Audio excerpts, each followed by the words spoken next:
ಏನಿದೆ 15ನೇ ತಾರೀಕು ನಮ್ಮ ಆದಿಚುಂಚನಗಿರಿ ಕ್ಷೇತ್ರದಲ್ಲಿ ನಡೀತಾ ಇರ್ತಕ್ಕಂಥ ಭೈರವೈಕ್ಯ ಜಗದ್ಗುರು ಪದ್ಮಭೂಷಣ ಡಾಕ್ಟರ್ ಬಾಲಗಂಗಾಧರನಾಥ ಮಹಾಸ್ವಾಮೀಜಿರವರ ಗದ್ದುಗೆ ಭೈರವೈಕ್ಯ ಮಂದಿರ ಏನು ಉದ್ಘಾಟನೆಗೆ ಭಾರತದ ಮಾನ್ಯ ಪ್ರಧಾನಮಂತ್ರಿಗಳು ಆಗಮಿಸ್ತಾ ಇರೋದು ನಮಗೆಲ್ಲರೂ ಖುಷಿ ವಿಚಾರ.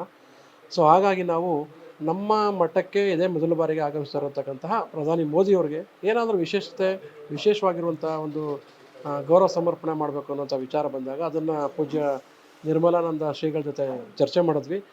ಗುರುಗಳ ನಿರ್ದೇಶನದ ಮೇರೆಗೆ ಈ ನಾಡನ್ನು ಸ್ವಚ್ಛವಾಗಿ ಆಳ್ವಿಕೆ ಮಾಡಿದಂತಹ ನಾಲ್ವಡಿ ಕೃಷ್ಣರಾಜ ಒಡೆಯರವರ ಮಾದರಿ ಪೀಠವನ್ನು ನಮ್ಮ ಮಠಕ್ಕೆ ಬರ್ತಾ ಇರುವಂಥ ಸಮಯದಲ್ಲಿ ಅವರು ತುಡಿಸೋ ಸೂಕ್ತ ಅನ್ನುವಂಥದ್ದನ್ನು ಮನಸ್ಸೆಳೆದು ಅದೇ ಮಾದರಿ ಪೀಠವನ್ನು ನಮ್ಮ ನಂದನ್ ಅವರ ಕಸೂರಿ ಅವರ ಕಲಾಕೃತಿಯಲ್ಲಿ ರಚನೆ ಮಾಡಲಾಗಿದೆ. ಯಾಕೆಂದರೆ ಇದೇ ನಾವು 2022ರಲ್ಲಿ ಸಹ ನಡಪ್ರಭು ಕೆಂಪೇಗೌಡರ ಮಾದರಿ ಪೀಠವನ್ನು ಇದೇ ನಂದನ್ ಸಿಂಗ್ ಅವರ ಮುಖಾಂತರ ನಾವು ಅವ್ರ ಕೈಯಿಂದ ಮಾಡಿಸಿ ಅದನ್ನು ಪ್ರಧಾನಮಂತ್ರಿ ನರೇಂದ್ರ ಮೋದಿಯವರ ಮುಕುಟಕ್ಕೆ ಅದನ್ನು ಸಲ್ಲಿಸಿದ್ವಿ.